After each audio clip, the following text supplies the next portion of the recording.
पश्चिम Asia का युद्ध अब केवल मिसाइलों और हवाई हमलों तक सीमित नहीं रह गया है। ये धीरे धीरे दुनिया की सबसे महत्वपूर्ण समुद्री लाइनों तक पहुंच चुका है। अब वैश्विक ऊर्जा सुरक्षा पर एक साथ दो बड़े खतरे मंडरा रहे हैं। एक और ईरान और अमेरिका के बीच बढ़ते सैन्य टकराव ने स्ट्रेट ऑफ हॉर्मुज को संकट के केंद्र में ला दिया, तो दूसरी तरफ यमन के हूती विद्रोहियों ने लाल सागर और बाब अल मंदेब स्ट्रेट में सऊदी अरब के खिलाफ नया मोर्चा खोल दिया है। इसका मतलब यह है कि दुनिया के ऊर्जा व्यापार के दो सबसे अहम समुद्री गलियारे एक साथ तनाव की चपेट में आए, और अगर ये स्थिति लंबी चली तो इसका असर केवल खाड़ी देशों तक सीमित नहीं रहेगा, बल्कि भारत, यूरोप, चीन और पूरी वैश्विक अर्थव्यवस्था पर पड़ सकता है। और यमन के हूती संगठन ने दावा किया है कि उसने लाल सागर में सऊदी अरब के दो तेल टैंकर एनिसिलिया और लायला को एक साथ निशाना बनाया है। संगठन के मुताबिक इन जहाजों पर क्रूज मिसाइल, बैलिस्टिक मिसाइल और ड्रोन से हमला किया गया, जिससे दोनों में आग लग गई। हालांकि इन दावों की स्वतंत्र पुष्टि नहीं हुई और उपलब्ध रिपोर्टों के अनुसार सऊदी अरब ने फिलहाल केवल एनिसिलिया पर हुए हमले की पुष्टि की है। सरकारी समाचार एजेंसी एसपीए के अनुसार जहाज के अगले हिस्से में आग लगी थी, लेकिन चालक दल के सभी सदस्य सुरक्षित हैं और जहाज को सुरक्षित करने के लिए आवश्यक कदम उठाए गए। फिर भी इस घटना ने यह साफ कर दिया है कि लाल सागर में व्यापारिक जहाज अब पहले से कई ज्यादा जोखिम में है। अब तक दुनिया की सबसे बड़ी चिंता हॉर्मुज स्ट्रेट थी, लेकिन जहां अमेरिका और ईरान के बीच सैन्य तनाव लगातार बढ़ रहा है, लेकिन अब बाब अल मंदेब भी इसी संघर्ष का नया केंद्र और नया हिस्सा बनता दिखाई दे रहा है। दरअसल ये स्ट्रेट लाल सागर को अदन की खाड़ी और फिर हिंद महासागर से जोड़ता है, और आगे यहाँ रास्ता स्वेज नहर से होकर यूरोप तक पहुंचता है। एशिया और यूरोप के बीच होने वाला ये बड़ा समुद्री व्यापार इसी मार्ग पर निर्भर करता है। अगर हॉर्मुज और बाब अल मंदेब दोनों एक साथ प्रभावित होते हैं तो दुनिया की ऊर्जा आपूर्ति और वैश्विक सप्लाई चेन को झटका लग सकता है।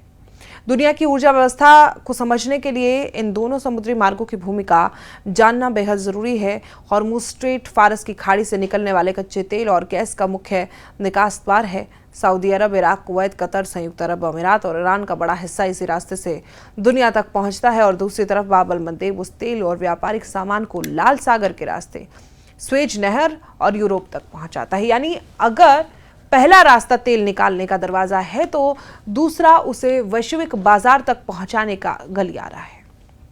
दोनों में एक साथ संकट का मतलब पूरी वैश्विक सप्लाई चेन प्रभावित, दबाव दोनों चेनों पर बढ़ जाना। और हूती विद्रोहियों का कहना है कि यह हमला अचानक नहीं बल्कि लंबे समय से चले आ रहे आर्थिक और सैन्य दबाव की प्रतिक्रिया है। रिपोर्टों के मुताबिक 2022 में सऊदी अरब और हूतियों के बीच एक रोड मैप समझौता हुआ था, जिसका उद्देश्य युद्ध कम करना और आर्थिक गतिविधियों को सामान्य बनाना था। लेकिन हूती समर्थक सूत्रों का आरोप है कि इसके बावजूद होदेदा बंदरगाह पर जहाज़ों की आवाजाही पूरी तरह सामान्य नहीं हो सकी। उनका दावा है कि यमन के तेल और गैस से होने वाली आय हूती नियंत्रण क्षेत्रों तक नहीं पहुंचती, क्योंकि यमन की बड़ी आबादी हूती नियंत्रण वाले इलाकों में रहती है।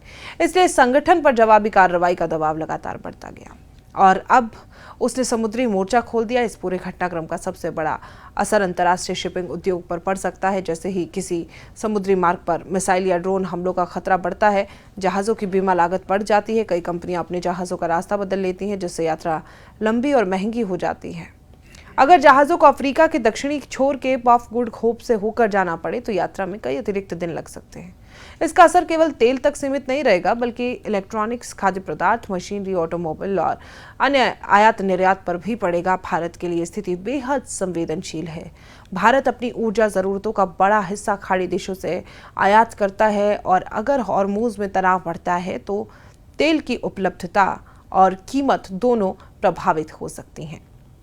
वहीं यूरोप के साथ होने वाला भारत का बड़ा समुद्री व्यापार लाल सागर और स्वेज नहर के रास्ते होता है, तो बाब अल मंदेब असुरक्षित अगर हुआ तो भारतीय निर्यातकों और आयातकों, यानी कि जितने भी इंपोर्टर और एक्सपोर्टर हैं, दोनों की लागत बढ़ जाएगी और इसका असर घरेलू बाजार में महंगाई, परिवहन खर्च और औद्योगिक उत्पादन तक दिखाई दे सकता है।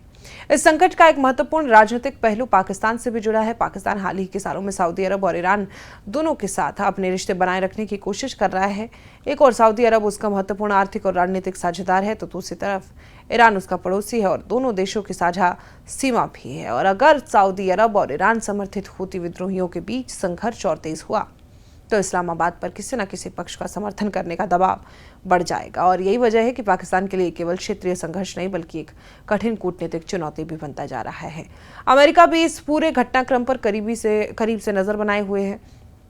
पहले से ही अमेरिकी नौसेना हॉर्मुज और लाल सागर दोनों क्षेत्रों में सक्रिय है और अगर हुती हमले बढ़ते हैं और ईरान अमेरिका टकराव जारी रहता है तो अमेरिकी सैन्य संसाधनों पर दबाव और बढ़ सकता है। इससे क्षेत्र में किसी बड़ी सैन्य कार्रवाई की आशंका भी बनी रहेगी। यूरोप के लिए भी खतरा कम नहीं है। स्वेज नहर एशिया और यूरोप के बीच सबसे छोटा समुद्री व्यापारिक मार्ग है और अगर बाब अल मंदेब में जहाजों की आवाजाही बाधित होती है तो स्वेज नहर का उपयोग भी प्रभावित होगा। यूरोप को ऊर्जा संकट, सप्लाई चेन में देरी और महंगाई जैसी चुनौतियों का सामना करना पड़ेगा। कुल मिलाकर पश्चिम एशिया का युद्ध अब केवल सीमाओं के भीतर नहीं रह गया, ये समुद्री व्यापार, ऊर्जा आपूर्ति और वैश्विक अर्थव्यवस्था के केंद्रों तक पहुंच चुका है और अगर हॉर्मुज और बाब अल मंदेब दोनों लंबे समय तक तनाव में रहे तो दुनिया को केवल महंगे तेल का ही नहीं बल्कि वैश्विक व्यापार, खाद्य आपूर्ति, शिपिंग लागत, आर्थिक स्थिरता पर भी गंभीर असर झेलना पड़ेगा। यानी अब सवाल केवल ये नहीं है कि ईरान और अमेरिका के बीच युद्ध कब रुकेगा, बड़ा सवाल है कि क्या दुनिया के दो सबसे महत्वपूर्ण समुद्री व्यापारिक गलियारे एक साथ लंबे समय में तक संकट में फंस सकते हैं। अगर ऐसा हुआ तो इसकी कीमत केवल पश्चिम एशिया ही नहीं बल्कि भारत समेत पूरी दुनिया को चुकानी पड़ेगी।